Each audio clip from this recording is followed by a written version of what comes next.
Welcome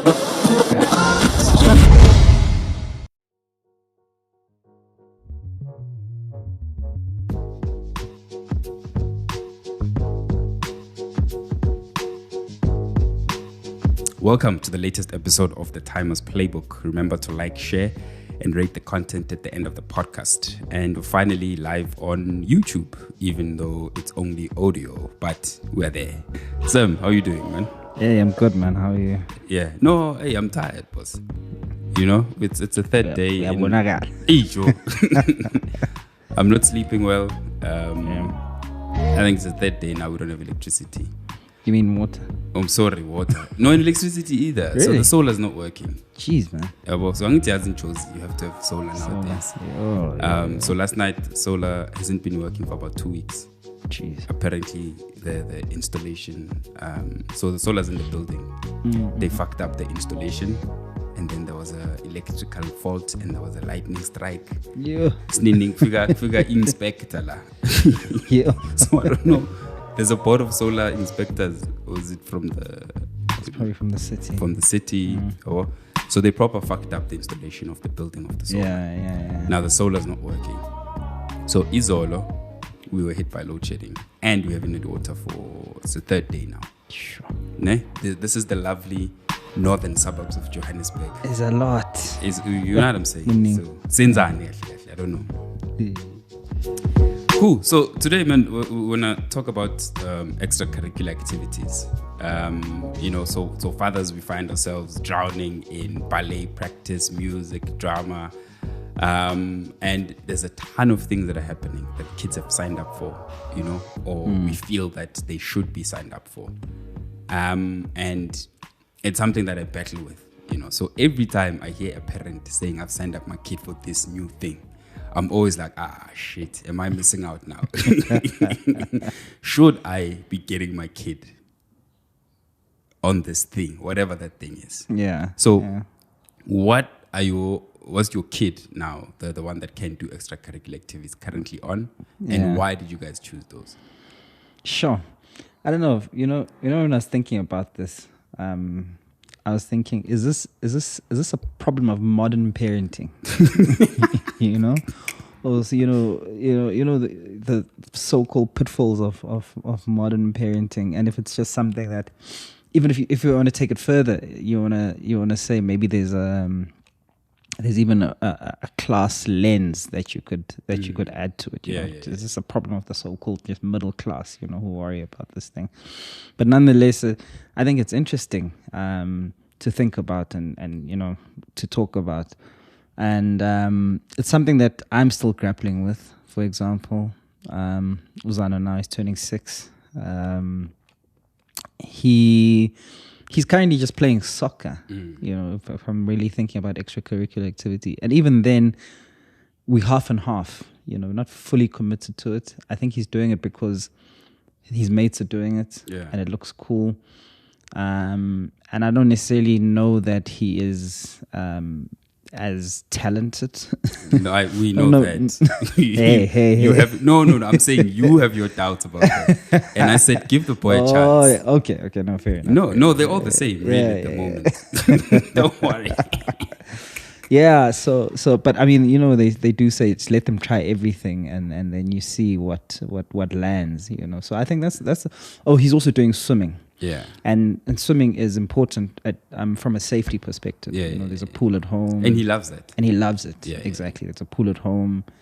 Water safety is the essence, and then he's doing very well at it. So those are the two extracurricular activities that he's doing at the moment. Yeah. But I've seen you're trying.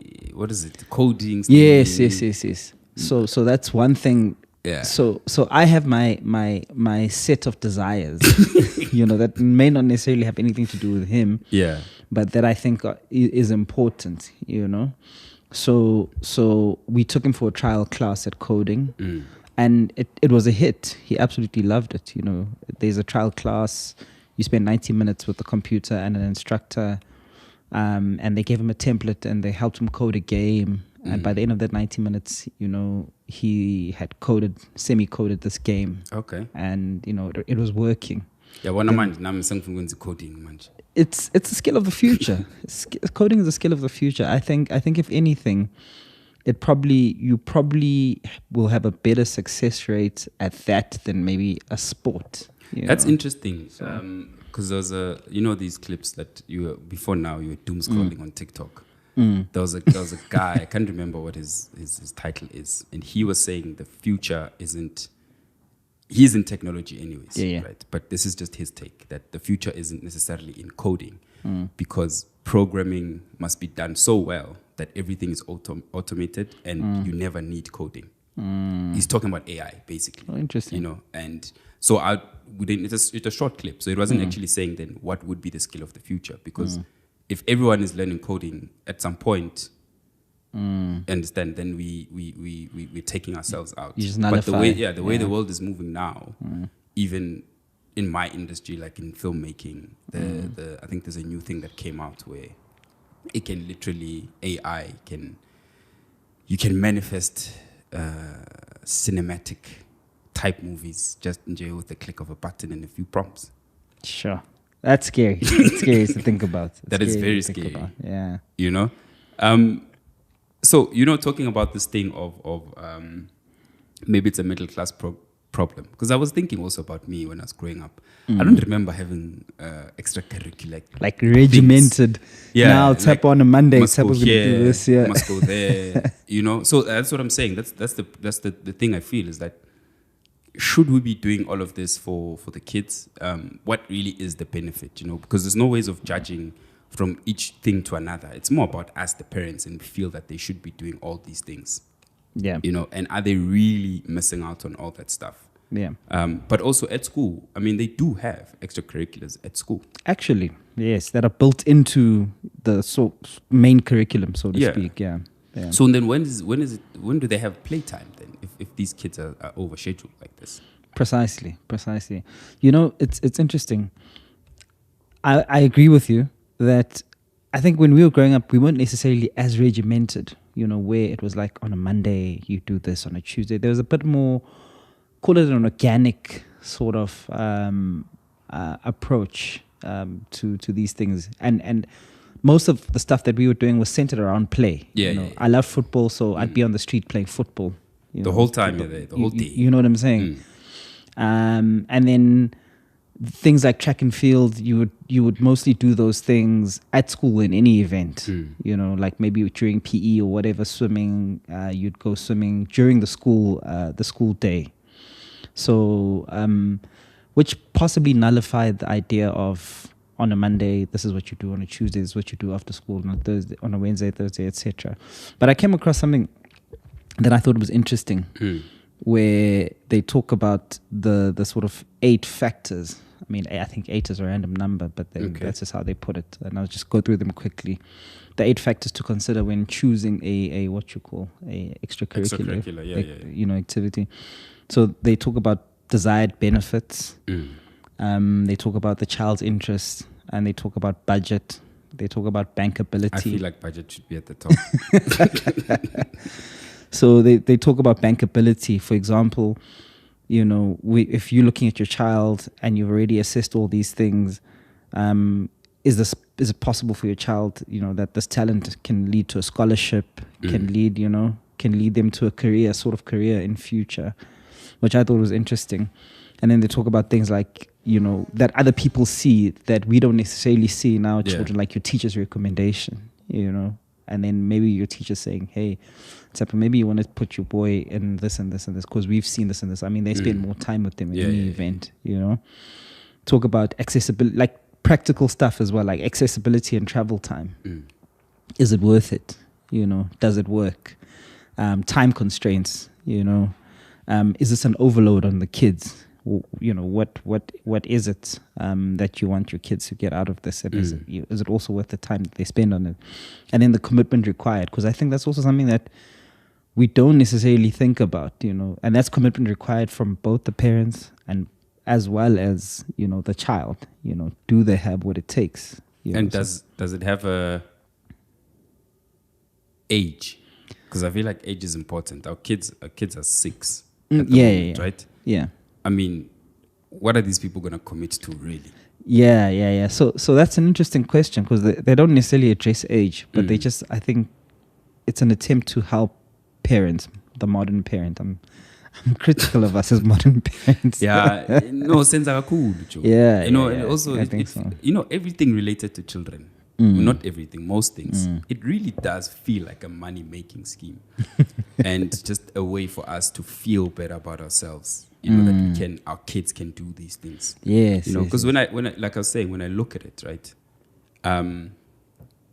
the kids go to school for a reason, to learn certain things. Nowadays, even you'll see now when they get to grade 1 with TJ in grade 1, there's actually extra things called like AGAs that they have at school, which are music, language things, Sure. art, even sports is now becoming part of it. And it's built in. It's built into the program. Yeah. So I'm looking at my poor kid now. He goes to school, does all these things, comes back. He's got homework now also. We have to reset, 5 o'clock or off to football. He's finished by this time. Yeah.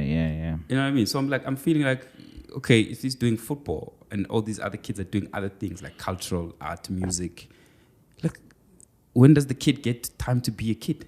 Exactly. Because they finish, these guys. By 5 o'clock, they're done. Exactly. And maybe for some parents, it's a deliberate ploy. Precisely. To finish them.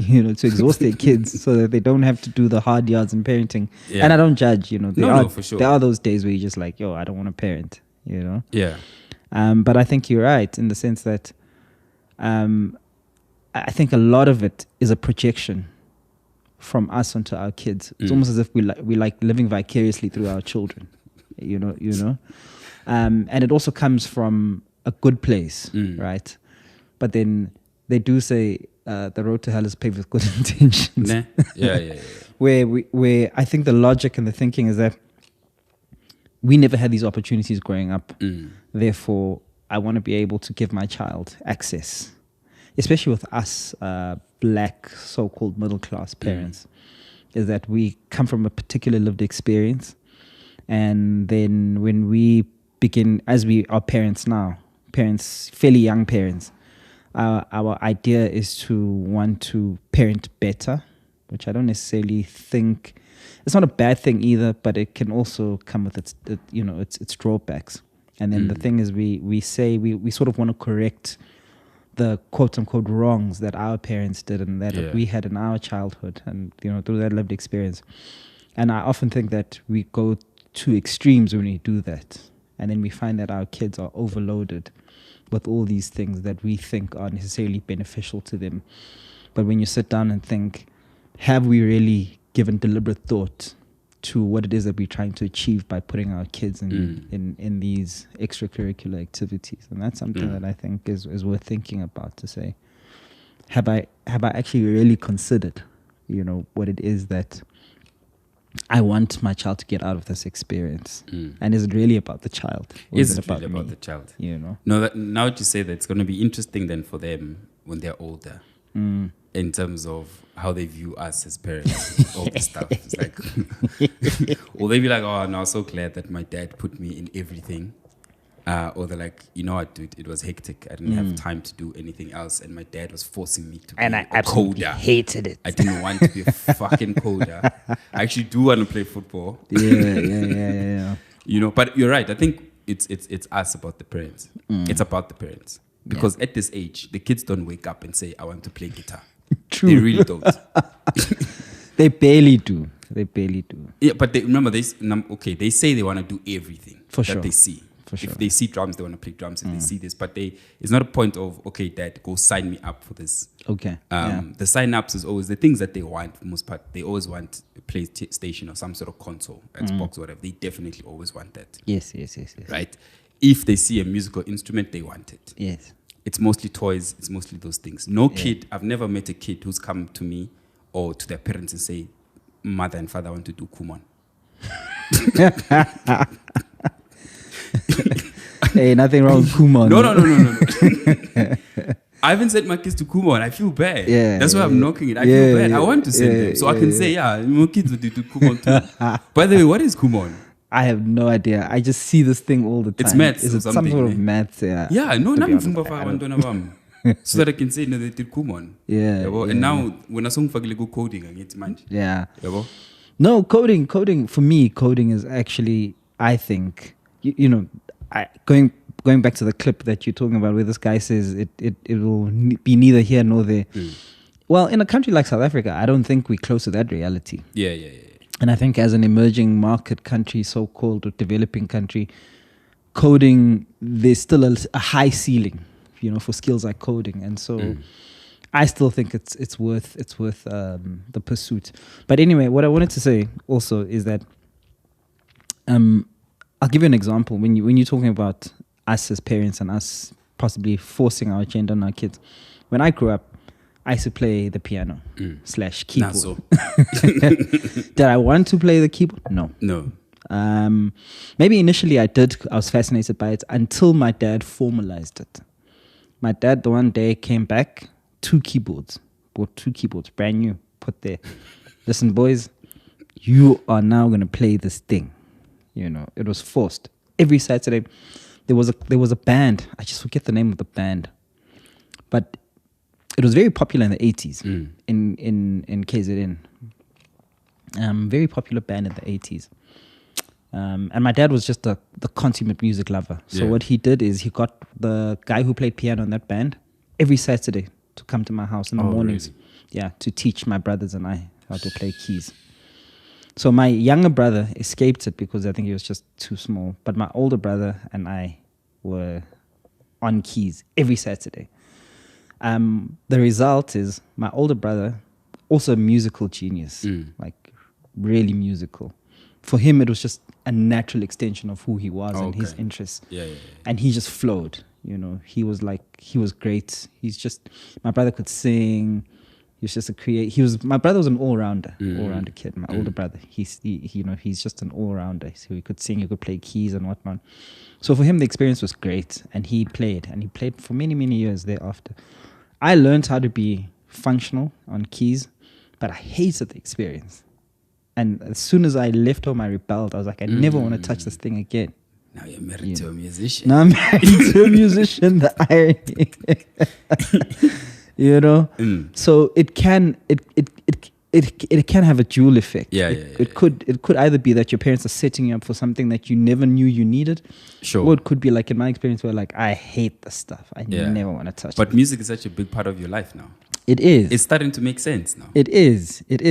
And then I go on, but you see, actually you're right, because the love for music, the seed was planted, I think, by that experience. Yeah. Then I went on to become an amateur, what I call myself an amateur drummer. I love music. I love the drums. I play the drums. Now I'm trying to learn how to play bass. Like you say, I'm married to music, So it's actually a big part of my life. So that's a interesting. Huge part. Yeah, so your dad laid the seed. The conclusion is that I think you have to pick a struggle. And as a parent, you have to make a decision. Like you're saying now, it could go either way. But I think in that list that you said, the intention of it or the intended outcome, I think is very important. Yeah. I don't think we think about that enough, as in, why are the kids doing this? So it's the same with football. Yeah. For me, it isn't that I want my kid to be a football professional, the next Mbappe. No, but if it becomes that, then sure. But at this age, I'm not seeing it. I'll be honest with you. Sure. Unless he surprises me when he turns 14. I probably will. I don't know that. But it's what he's learning about himself. So every day it's the lessons of how to deal with conflict, how to deal with your teammates, how to learn their names, how to get along with them, how to get them to pass you, how to assert yourself. All those things that for me on the football field, that's how I'm able to teach them, because it's there in real life. Yes. It's a team sport, so you have to teach him, like, how do you manage team, and your emotions. So he gets angry whenever he gets tackled or people are unfair. So that's the big thing for me. But it's also commitment, right? So you're committing to this thing. There's a lot that you can learn from sport, which you can apply to life. 100%. And that for me is important. Yeah. Besides the fact that you need to do a physical activity. Like, it's just, Definitely. Yeah, I wanted to say that when I was doing the research on this topic, and again going back to sports, and when I realized about organized sports, And for me, when I was reading and I also recalling just my lived experience as a young guy, I don't feel that formalized sports is the best way for them to learn the game, right? At this stage.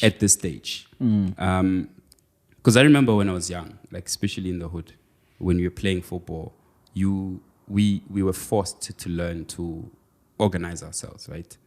You needed to learn what the rules are. And we kept the rules. There was no referee. There was no coach. So that had to be sorted. Yeah. We needed to know how to navigate cars. What happens when a car comes? Yes. Yeah. You want pali mostly. Well, in my hood, it's like one pali. Some people do two or whatever, right? So you needed to know what happens. Do you pick up the ball with your hands and does everybody stop? Yeah.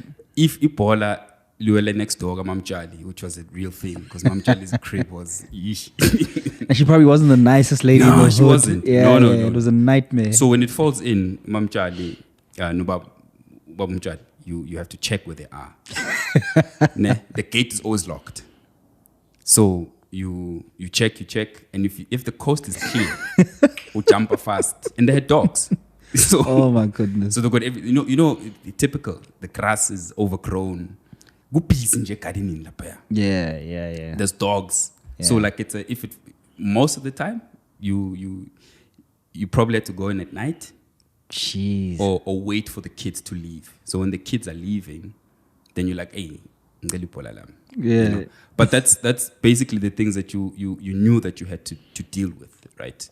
And I'm not saying that there's nothing wrong with the formalized side, but what we're talking about is learning to manage yourself, but with your friends also. No adult telling you guys what to do. Yeah. But most importantly, naturally you learn to learn the game. Yeah. To learn yourself. Yeah. And in the hood, very quickly, we knew who was good and who wasn't. Very, very quickly. Yeah. It's right now. It's very difficult to tell when these kids are busy skipping around. You've seen the practice. These coaches can barely keep these people in line. Yes. And I think that's what we're missing. No, absolutely. But somebody might push back and say that was a different era in which we grew up. For sure. And that maybe what we need to do is adapt or adopt to the era in which our kids are growing up, But I think I absolutely take what you're saying. With us, there was almost a way in which we were, I think, maybe quicker and more adept in learning these sort of human and developmental qualities. And that maybe society at the time, because when you talk about Mchali, we also had a similar situation. Goku Koza next door. And she had all these trees and stuff. So she had mango trees, she had peaches. And sometimes, yes, we used to jump over and steal them. But she would assume, even if like our ball was in her, and she was mean. Yes, they always are. Yeah. Sometimes she would just take the ball and keep it just to spite you. Yes, and that would kill the game. Yes. And that would add another dynamic. Because you just assume that you're jumping over to steal. So it was always trying to navigate those dynamics as well. And as you're saying, as kids, we had to like figure it out, And there's certain kids that we would be able to send to jump over, and others would keep watch, And so there were those human skills and those developmental skills that we were learning maybe even quicker, than I see our kids learning now. And almost as if there's just, maybe call it street smarts. It's definitely that our kids don't have. Zero. So you talked about the car. Yeah. Our kids don't even have that conception of danger. Let's move. They don't have that basic thing. But that, again, going back to what I led with, is that it's also maybe a indicative of the kind of environment that we now raising our kids, where our kids don't even play on the streets. Yeah. And even if we do take them out to the street, you have to hold their hand literally and say, hey, you can't walk here because move, you know. So it's a bit strange. Forget about letting them walk by themselves. That's a whole other, And actually, if I can just digress a little bit, talking about walking by themselves. In Japan, I read this article where in Japan, there's a South African father and mother. They moved to Japan for whatever work reasons. And one of the culture shocks that they came across in Japan was that kids are, at a very early age, like 4, are already encouraged to be independent. And for them, it was a bit of a struggle to adapt to that, where kids are going to school by themselves, going to the shops by themselves at that young age, unassisted by adults, unless it's a dire situation and they can see the kid. But kids are doing everything. They're going to supermarkets, they're jumping on the train system, all by themselves. And that's what Japanese culture inculcates from that young age, that independence. So, but yeah, our kids are relatively mollycoddled. Yeah. And, I do agree, it's a different time. And now that I've got children, I am questioning if it is the ideal way to raise kids. Before, this is what we wanted. When we grew up, like, if sevens get out of here, move to the suburbs, I think everything is going to be cool. That's what I thought I wanted. Yeah. Now that I've got children, I'm like, shit. The only way these kids get to play, get to do stuff, is if I'm organizing a play date. 100%. That's another formalized activity, right? 100%. I have to be at the play date. I don't want to go hang out with Smangmang's father. That's awkward. It's awkward. You know what I mean? Yeah. Whose father have you called and you say, come, let's do a play date? It's awkward.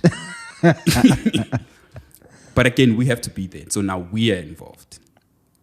What do we do at play dates half the time? We're watching the kids. Yeah. Right? Yeah. We're breaking up fights. Yeah. We are doing this. We're doing the same thing. That we're saying that we want them to be independent. So that for me is like, not ideal. Yeah. You know what I mean? Yeah. So I'm questioning whether we've created a society, for me, that's ideal to raise children, enough for them to be independent and learn to problem solve at a very early age. Yeah, yeah. And become fit for purpose for the world. Because ultimately, I think, at least this is my parenting philosophy. Yeah. Is that if at the end of the day, end of this parenting journey, if you ask me what I want to achieve, I want children that are fit for purpose for the world, that are sort of a net positive contribution to the world, right? And then working back from that, am I doing the things that are the things that I'm doing contributing to that grand vision, quote unquote? And as you say, sometimes I think the things we are doing are a bit of an extreme in an attempt to maybe correct what we think went wrong. Yeah, going back to my earlier the lack point. of The lack of, and I think we need to sort of pause and reflect as modern parents. Again, going back to this idea of modern parents, and really question if what we're doing is leading us to having kids that are fit for purpose and will be able to find their way in the world. Because I also remember reading something or hearing something, I can't remember, where they say the job of the parent is ultimately to be irrelevant. Yeah. And that's how you know that you're being a successful then parent. You've done well. But from what which sucks, but okay. But from what you're describing is that we are not creating that space for us to be irrelevant as parents in the way that we're doing it. As you're saying, that we are sort of like just hovering the whole time. And, just a continuous point of reference. It's almost as if there's nothing our kids will be able to figure out by themselves without having to look to us first. And I don't know if we are on our way to being irrelevant. I agree with that. I agree with that thinking that our job is to ultimately be irrelevant, So and also this stuff, I mean, the coding and solving problems.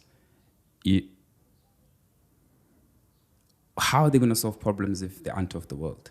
Like, what problems are they going to solve? You know what I mean? Yeah, so yeah. you there has to be a need, and a want, But it's also that question of, and this is since they were born, how am I going to build the hunger to want to succeed in whatever for my kids if they have everything? Yes, This is the world has proven time and time again. kids that come from not much. And it doesn't matter what it is. We were talking about music earlier. The best musicians are not from the suburbs. The best music isn't from the suburbs, right? Yeah. It's made of pain, of struggle, interesting lives. The dances that we love, those dances are not coming from fourways, I can tell you. You know, clothes. We spoke about sports. The best sportsmen don't come from a lot, you know, but which also can't negate the fact that we want to be successful and still want our kids to succeed, right? That's cool. But where do we leave room for kids to have a bit of struggle and then try to solve it on their own? Oh, that's a good question. Yeah. Because as soon as there's pain, and I'm the same, right? As soon as there's pain and conflict, what do? Jump to soothe. Jump in. I'm going to fix this thing. I'm going to call the Frau now. Say, yay. Shucks, you know? man. Yeah. So I think the conversation that I have with my wife is, right now we live in an apartment complex and talking about buying a freestanding home. Yeah. And we've had this, me and you, before. Number one, I don't like the fact of being locked into my house with big walls and whatnot. For sure. Because I grew up in an environment where I could see everybody. Yeah. Right? But it's Johannesburg, so you have to decide, do you want to die quickly or take time if you don't have security? So the other thing I was saying to her, I don't know, I don't live in an estate, but you know these big estates where there really are no walls, but there's obviously a huge perimeter around the estate itself. But maybe that's one way to do it, right? Yeah. It gives them a chance to go play with the other kids. Yes. Come back from school, put their bags down, and just go wander off in the estate and maybe meet other kids. Because I think they create little things in those estates. 100%. Fake ponds, this and that. Play tracks, bike tracks, whatever. You know, but they can go manage themselves. Definitely. You know? So that's one way I'm looking at it. It's like maybe there's options here. Because really, honestly, these kids come, Daddy, I'm bored. Yeah. What the fuck? What am I supposed to do with that? How's that my problem? I've never said to my mom I'm bored, ever. I'm bored, yeah. She would have slapped me. Yeah. So what the fuck? You bored? So me. Yeah. You know? Like everything hinges on you doing something, intervening as a parent. And like you're saying, when do they then find the room and the space to problem solve on their own? So I think also that's what I find appealing about estate living or complex living. Because before we moved into the freestanding house, we also lived in a complex type setup, and as a result, Zano had a community of friends. Yeah. You know, and he could disappear for some time in the day, and you know that relatively he's safe within the confines of these walls, and he's got a community of friends. And I think that was something that was the most jarring for me, is when we moved to a freestanding home where that community was just cut off. Yeah. My boy had no one to play with, literally no one to play with. Because you can't walk outside. No. And no, I get and, it. And even in the neighborhood we are at now, he will hear kids screaming and playing at another house, and he'll think he can just go over there. Unfortunately, it doesn't work like that. Which he should. Which he should, yes. He should. But you can't have kids in your street. And I'm wondering if... But John Chama cylinder la paya. Hey, what? Sorry. Yeah, but... And I even wondered if I should take him to the next streets and go knock on the door and say, hey, this is my boy, Kenny. We hear these screams all the time and laughter, and it's kids playing. It's like it's a very joyous noise, you know. And my boy, he's like sabawelling, you know. He's you know, he wants in, you know. And I feel for him. I feel, you know. And also there's the barrier of, you know, in the suburbs, things are so impersonal. Yeah. There's also race. There's also, you know, you can't just like, if I take him there, and what if they don't like black people? What if, you know? Yeah, there's a lot to deal with. There's a lot to consider and contend with. And I think to myself, shucks, you know. That's when you start ramping up the play dates. You know, can my kid come play with Spanman? You know, I won't lie to you, bro. I hate play dates. I despise play dates only because they involve me. I see. But that's like I'm lucky in the sense that I have a wife that is up for that, and she makes those connections and for networks. sure. So, because if it was just me, you'll never see my child. Your kids will be isolated. You'll never see my child. But maybe there's an opportunity for us to augment and say, how do we create a community of children where children can just be by themselves? Yes. And almost just, play and problem solve for themselves without us.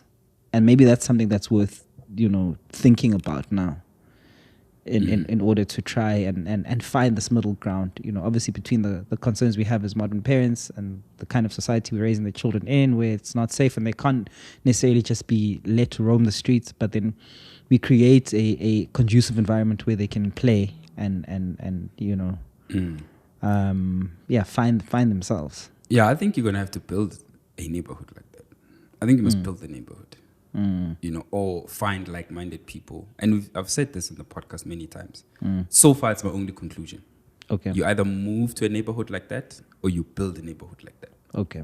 Because remember, for me, it's also, like I said, you have to be part of the world, right? As soon as I get in my car, drive you somewhere, I'm involved. Right? There's no other way around this thing. Okay. So like I was saying, for me, now we're talking about extracurriculars and dreams for our kids. Yeah. I want my kids to get to a point where they put their bag down and they walk out the house. Yeah. Right? And they go sort out their lives. Sure. Obviously, we live in different times now, so safety and security is a big thing. So obviously, you'd need to know where they are, what they're doing and stuff. But it was like, I just go next door. Yeah. Or we're just going to play outside. Yeah. So like us here, we're the only family with kids. Sure. So if there was 3-4 families also, it would be okay, I suppose. Because they'll find a way. If there's other kids, they'll find a way. Yeah, they'll play kids, in the corridor. Yeah, kids they'll go easy downstairs. like that. Yeah, they'll find a way. But unfortunately, we don't have another family. And they don't leave the house. Yeah. Because the complex doesn't have really a communal space like a garden pool. So it's not conducive. For sure. Sure. So, but that's my dream, is that they figure themselves out. Yeah. Can go off and play. Yeah. It might change maybe. When I see that, I'm like, I say yeah. But let them manage themselves. For sure. Fucking pick up their own boots and go to football. I'm with Why you. must I go drive you to football? Yeah. They didn't drive me to football. You have to find a way. But it's not about me. Sure. Yeah. I think for me, my grand vision or grand desire, when you talk about, those points that I went through about the factors, is I sort of want to, through extracurricular activities, I sort of want to channel my kids to something that they will love, that they might not even realize that we love this or we needed this, but something that they will love and something that they will run off with for themselves without my intervention. I know, that would be beautiful. So that for me would be the most ideal outcome. And I'm going to say this, I am going to be like my dad a little bit when it comes to the coding thing. Sure. Because I strongly believe that it is, the skill of the future. So there will be things where my kids have no choice. Yeah. You just have to do it. No, I agree. Yes. You have to do it. Like coding is a must. I'm sorry. And then hopefully that will either spark something. But you just have to do that kind of thing. No, I agree. Yeah. No, cool. No, you have to pick a struggle. You have to make those tough decisions 100%. for them and say, this is a non-negotiable. I mean, it's your family after all, and those decisions have to be made. Yeah. And hopefully they get to a point then where it's like, it's automatic, then they're just doing it. Yeah. Even if they don't like it. Yes. Like you're saying, you didn't like the piano, but look at you now. Yes. Musician, you're going back to music. I mean, Yeah. You can't be working at banks forever, boss. Awesome, man. Yeah. Cool, brother. Thank you so much. No, thank you, bro. Yeah, man. And thank you for tuning in to another episode of The Timeless Playbook. Remember to like, share, and subscribe to the content. So get your favorite music streaming service or content audio streaming service, like the content and share the content, and let us know what you think. Sharp.